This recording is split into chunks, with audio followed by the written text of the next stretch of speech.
ini mungkin sangat pas kalau seandainya kalian bagikan kepada orang tua yang mungkin sedikit mirip dengan orang tua saya ketika membicarakan harta warisan ya. Kalau saya sih mengeneralkannya itu hanya duanya ya, walaupun ada beberapa tipe, suka hatilah, mungkin bisa ditulis di kolom komentar ya. Jadi kalau dari sisi saya ya, orang tua saya itu ini sangat tabu sekali membicarakan harta warisan ya.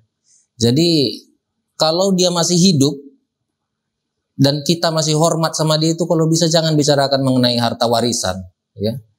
Dan ini yang merepotkan dan banyak terjadi pada kasus-kasus di daerah Batak ini, Batak Toba, Batak Karo ya, saya Batak Karo, mengenai harta warisan ini yang tabu dibicarakan, terakhir bermasalah semuanya ke belakang ya. Itu bukan antara tetangga dengan keluarga inti atau keluarga besar. Terkadang antara satu ikatan darah pun bisa bermasalah ya. Jadi kalau bisa ya, kalau seandainya ada orang tua yang sedang menonton video ini, tentu harus hati-hati sekali ya. Karena banyak sekali kasus-kasus yang terkait dengan harta warisan itu yang sebenarnya ketika orang tua masih hiduplah baru pas dibicarakan. Ketika kalau orang tua sudah tiada, nggak cocok lagi, malah beberapa itu bisa merepotkan kayak gitu. Contoh misalnya adik abang yang sudah menikah, yang istrinya itu bisa kiri kanan nanti, atau pasangannya itu kiri kanan, apa itu namanya, menghasut dan lain sebagainya, itu akan jadi terakhir antara saudara bisa tidak seimbang dan tidak seimbang antara kepentingan, aturannya dibahas antara adik dengan abang atau kakak dengan adik, terakhir malah yang membahas itu 4 ini. Istrinya sama suaminya ikut, ini lagi suaminya sama istrinya ikut, kan udah repot, padahal harta warisan itu dari 2 ini ya. Jadi itulah permasalahan yang saya hadapi, dan ketika saya ngomong 2 minggu yang lalu itu, wah itu berdebat bar dengan ibu saya kandung itu. Jadi bukan artinya saya mendoakan orang tua, hanya ketika saya menjelaskan pun sepertinya tidak paham juga begitu. Artinya ketika sudah membicarakan harta warisan, ini untuk Danta, ini untuk ini untuk A, ini untuk B, untuk C, seolah-olah itu mama itu tidak memiliki, atau orang tua itu tidak memiliki hak lagi. Khawatir dia setelah dibagi, ini udah menjadi milik A, milik B, milik C, suatu saat dia sakit, nggak bisa lagi, dia nggak punya apa-apa untuk dijual ya. Ada kekhawatiran seperti itu. Nah itu yang ingin saya luruskan juga ya. Tentu ada berbagai macam kepentingan ya. Kalau seandainya masih bisa dibicarakan dalam keluarga, kan tidak perlu sampai seperti itu. Apakah pembagian harta itu langsung via apa itu namanya itu penegak hukum atau hukum yang berwenang? Nggak juga sampai seperti itu. Video juga memiliki kekuatan yang bagus. Jadi kalau seandainya orang tua ingin membicarakan harta warisan itu kepada anak-anaknya, via video juga sudahnya tepat itu. Apalagi ketika orang tua itu masih sehat. Karena kalau orang tua itu sudah sakit, terkadang anak-anak dan istri dari anak-anak ini atau suami dari anak-anak ini mau menghasut kayak gitu ya. Jadi yang ingin saya kasih tahu, 2 minggu lalu berdebat, saya ingin itu harus cepat pembagian harta. Ya, mama terkejut, adik saya yang 2 orang juga ini terkejut ini. Oh mak, ini abang ini udah pingin gali harta warisan ini biar dia jual ini. Mungkin seperti itu dia pikirkan, karena ya kami kan 3-tiganya sudah menikah juga ya. Jadi mungkin dia berpikir bahwa ini hasutan dari pihak ke yang lain di luar dari internal kayak gitu ya, udah eksternal yang menghasut saya. Padahal maksud saya nggak seperti itu ya. Jadi hari ini 2 jam yang lalu ini barusan ini ditinggal lah ya, barusan ditinggal, makanya saya buatkan konten ini. Orang tua saya itu terkejut ya sama adik-adik saya, karena ketika membicarakan harta itu saya langsung bilang itu bahwa harta ini walaupun sudah dibagi, hak orang tua masih ada.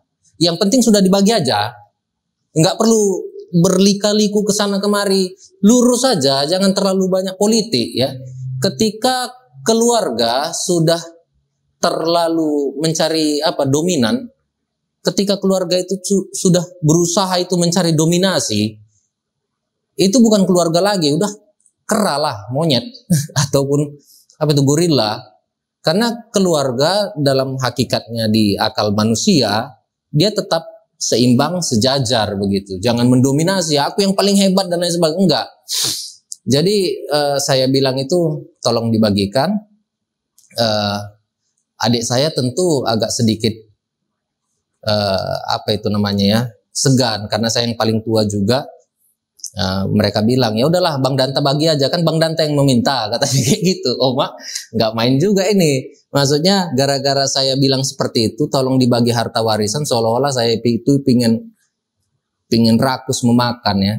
Jadi saya berbicara mengenai pendapat saya yang tadi, akhirnya mereka memaklumi ya. Jadi ada beberapa tanah orang tua, rumah orang tua kayak gitu. Akhirnya adik-adik saya itu melihat dengan mata terbuka. Jadi, oh yang penting udah dibagi saja. Jadi saya dapat rumah ini, adik ada tanah di sana, ada juga rumah dia dapat. Adik yang nomor 3 juga ada tanah yang didapat. Sebelumnya udah ada rumahnya, tapi dijual untuk kepentingan tertentu. Jadi udah clear permasalahan. Mereka kira itu saya itu akan ngambil semuanya jatah mereka kayak gitu, karena saya yang paling tua, saya orang Batak, laki-laki orang Batak, ya udah dominan lah begitu kira-kira. Enggak, jadi sudah dibagikan. Dan ketika permasalahan tadi yang 2 jam yang lalu itu udah mau selesai, saya bilang sama orang tua saya dan saya bilang sama adik-adik saya bahwa harta yang sudah ditentukan ini menjadi harta milik anak-anak. Tetapi kepentingan orang tua masih sangat dominan di sini. Jadi suatu saat orang tua saya itu sakit, dia memilih rumah saya ini, ya dia nggak perlu lagi ngomong sama yang lain. Itu punya aku mau jual, nggak ada masalah, kasih gitu. Yang penting udah dibagi. Ya, mau dijualnya nanti rumah ini, yang penting udah dibagi. Oh, punya abang ini udah dijual.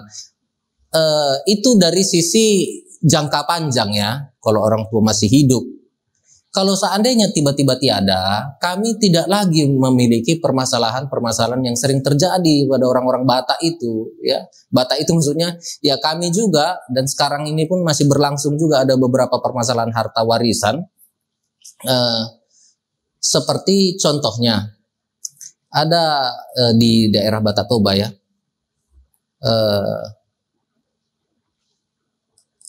si B ini anak laki-laki nomor 2, sangat baik ya, sangat baik. Jadi ada si orang tuanya ini udah membagi semuanya tanah ya, udah membagi semuanya tanah. Udah ada yang dapat rumah, tahulah orang Batak Toba itu terkadang yang di daerah titik-titik lah ya, itu luas-luas itu tanahnya udah dapat pembagian. Jadi entah bagaimana itu ceritanya itu, si A anak nomor 1 itu mungkin hidupnya susah, jadi dibilangnya sama si B, tanahmu kan luas, cobalah kukerjakan sedikit. Ini situasi ini ya, situasi ini, cobalah kukerjakan sedikit. Oh ambil aja bang, aman itu. Kan kita kan kalau kedekatan keluarga ya seperti itulah omongannya, ya kan. Ambil aja bang, dan lain sebagainya. Dikerjakanlah itu. 1 tahun, 2 tahun, 3 tahun, 4 tahun, entah bagaimana ceritanya ini. Si B duluan meninggal. Udah, ini kan kasihan nih. Ini anak-anak si B ini ada 5 orang, ya. Tanahnya adalah di beberapa tempat. Tetapi yang paling produktif yang di lokasi yang dipinjam sama si anak nomor 1 ini, ya, si A ini.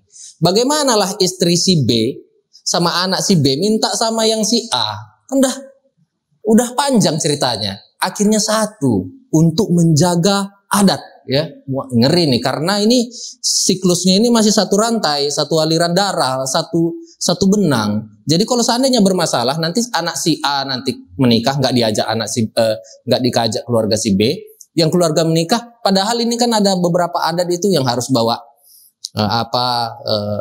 kain, harus diletakkan di sini, ngapai beras mungkin dan lain sebagainya. Ada beberapa tipikal adat seperti itu. Cobalah bisa dibayangkan, nggak ada dari dua ini yang mau berani meminta.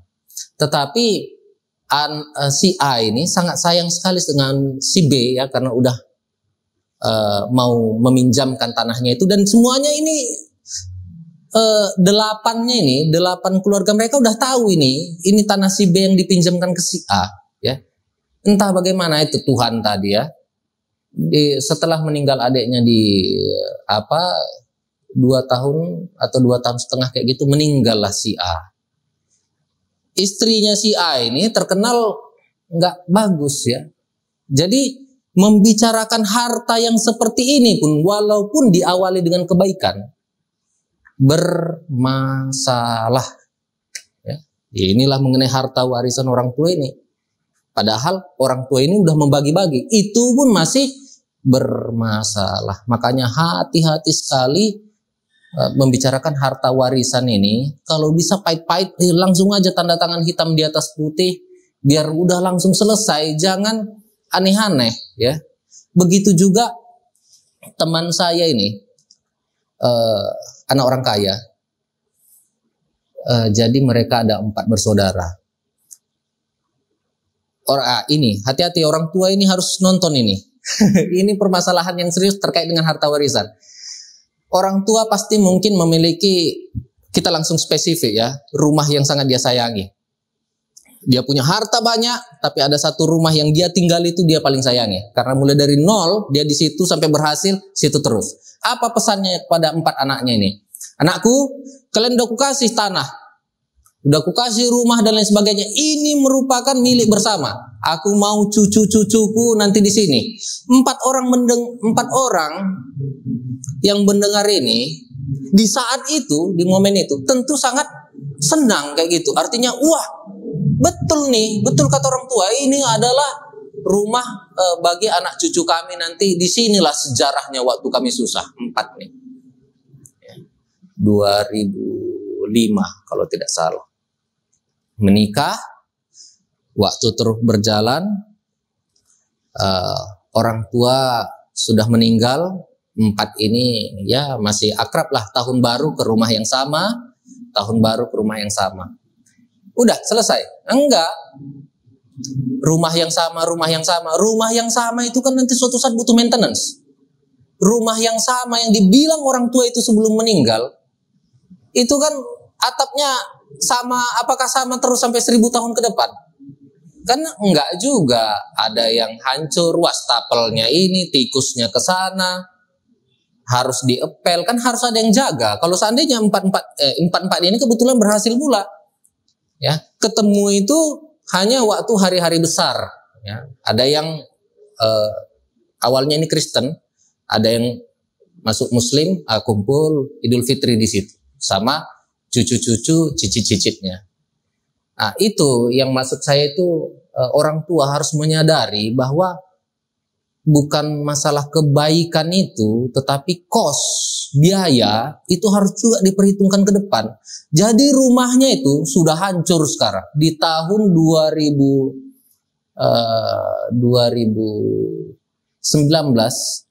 itu saya lihat, itu saya lewat itu kemarin itu, atapnya sudah atap tanah liat itu, ya, yang mirip zaman Belanda itu sudah hancur, ya. Keluar kota sekali lagi ke sana udah nggak ada lagi atapnya, kosong, ya. Jadi sebenarnya harta warisan orang tua ini nggak bisa hanya bermodal kebaikan-kebaikan bersama. No, kenapa?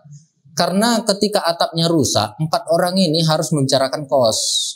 Jadi kalau seandainya atapnya itu kita bicarakan itu harganya itu 40 juta atau 30 juta, 30 bagi 4. Seandainya orang tua menyerahkannya pada satu saja, saya yakin ini satu ini yang bertanggung jawab dan harus memecahkan masalah genteng yang udah hancur itu karena sudah diserahkan, ya. Jadi inilah hal yang terakhir, rumah itu udah rumah betul-betul nggak dipakai, ya, kosong, dan saya itu melihatnya kayak terkutuk kayak gitu. Terkutuk maksudnya saya lihat orang-orang yang mungkin perlu rumah itu udah hancur saja. Apa nggak berdosa orang ini kepada Tuhan ini dibiarkan seperti itu? Apa nggak harus kasih aja sama aku, kenapa rupanya? Biar ku bangun itu bagus lagi sama seperti serupa, tetapi itu menjadi hak milik aku. Ya. Nah, terkadang saya berpikir, terkutuk kali lah. Bisa kalian bayangkan itu, kalian sebagai orang tua itu suatu saat pergi, anak kalian itu malah repot, ya. Kalian bicara hanya sama 4 ini. Kalian nggak berpikir itu, orang tua ini berpikir ini bahwa ini suatu saat mati, ini punya anak, ini punya anak. Masa ini rumah harus ditanggung sama cucu, cicit, dan lain sebagainya, pembagian kosnya. Kalaulah seandainya nanti ada yang rusak dan lain sebagainya, itu bagaimana? Dikontrakkan, itu rumah memiliki sejarah. Nanti aneh-aneh terjadi ke depan. Baru kalau seandainya pun dikontrakkan, apakah kontrakannya itu bagi 4? Nah, ini kan udah repot. Jadi pembagian harta warisan itu tidak bisa orang tua, ya, membicarakannya itu secara sembrono kayak gitu. Jangka kalau bisa itu 8 langkah ke depan. Jangan asal-asal saja rumah ini nakku ini merupakan sejarah. Iya waktu mereka muda. Waktu mereka udah punya teritori sendiri-sendiri, rumahlah di Jakarta nanti, rumahlah di Papua. Oke lah kalau seandainya ada satu yang nanti berantem kan udah repot, ya. Jadi misalnya ini 4 orang. 1 orang ini di daerah Johor di Medan ini, 1 di Padang Bulan, 1 lagi di daerah Simpang Pemda. Nah, anggaplah ini 4-4-nya susah, walaupun tidak susah, ya. 1, jagalah rumah mama misalnya, rumah orang tua misalnya, atau rumah bapak kayak gitu. 1 ini berpikir bahwa ini adalah rumah orang tua, ya, ini aku tinggal di sini, aku kan jaga. Pembagian ya kalau bisa sama lah. Kalau ada yang rusak atapnya, ya kalau bisa sama lah membaginya. Itu kok terkadang ada anak yang tak waras berpikir seperti itu, padahal dia yang tinggal, aturannya dia yang jaga kan. Nah, bisa juga tidak, ya. Dia pingin nanti jadikan SHM, 3-tiganya tidak setuju. Orang tua udah meninggal. Nah, jadi kalau bisa orang tua ketika membicarakan harta warisan itu jangan aneh-aneh lah. Kalau bisa langsung aja. Masalah itu nanti setelah Anda meninggal, dia jual dan lain sebagainya, itu hitung-hitungannya ke surga. Jangan itu membuat segala sesuatu itu kekal. Dan ketika Anda mati pun kekal ide Anda. Enggak. Kalau kekal ide Anda kan bukan Tuhan. Ya, Firaun aja pun. Nah, lihatlah itu kuburannya. Udah dihancurkan kiri kanan, mayatnya dibongkar-bongkar. Apa legasinya? Rupanya terakhir, ya, toh itu jadi bahan penelitian. Ini Anda bukan Firaun pula kan, Anda manusia biasa yang meninggalkan ide kepada anak-anak dan diharapkan turun-temurun, ya repot, ya. Berapa banyak peninggalan-peninggalan sejarah yang di Indonesia ini tidak dihargai, ya.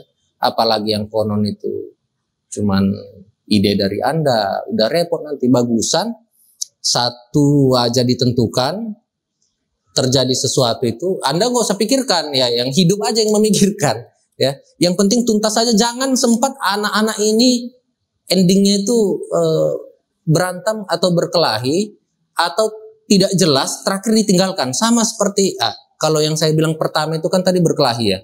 Oke lah berkelahi. Yang ini tak berkelahi nih, tapi udah hancur atapnya, nggak ada lagi atap, ya. Dibiarkan, nggak berkelahi. Dibiarkan, orang 4-4-nya udah sukses, dibiarkan saja. Artinya tidak, kalau seandainya tadi 4-4 ini tadi dititipkan, yang nomor 2 yang pegang rumah ini, ya kata yang 3 misalnya kayak gitu kan, saya yakin itu masih tetap bagus, dikontrakkan, atau seandainya pun dirubahkan jadi kontrakan, atau seandainya pun dijual, paling tidak produktif. Jangan tanah kosong kayak gitu nggak bisa diapa-apai. Tuhan nggak bisa ngapain-ngapain tanah itu. Dia nggak bisa ngapain-ngapain karena dia udah menghadap Tuhan. anaknya nggak bisa ngapain-ngapain karena ini tanah bersama, ya kan dah, udah repot ya. Jadi itu sedikit cerita saya tentang harta warisan. Kesimpulannya adalah bicarakan harta warisan itu pahit-pahit di depan. Kalau seandainya nggak bisa pahit-pahit, manis-manis di depan. Paling tidak anak itu tidak kemana-mana orientasinya, dan keluarga juga tetap aman, nyaman, tentram, dan tertib.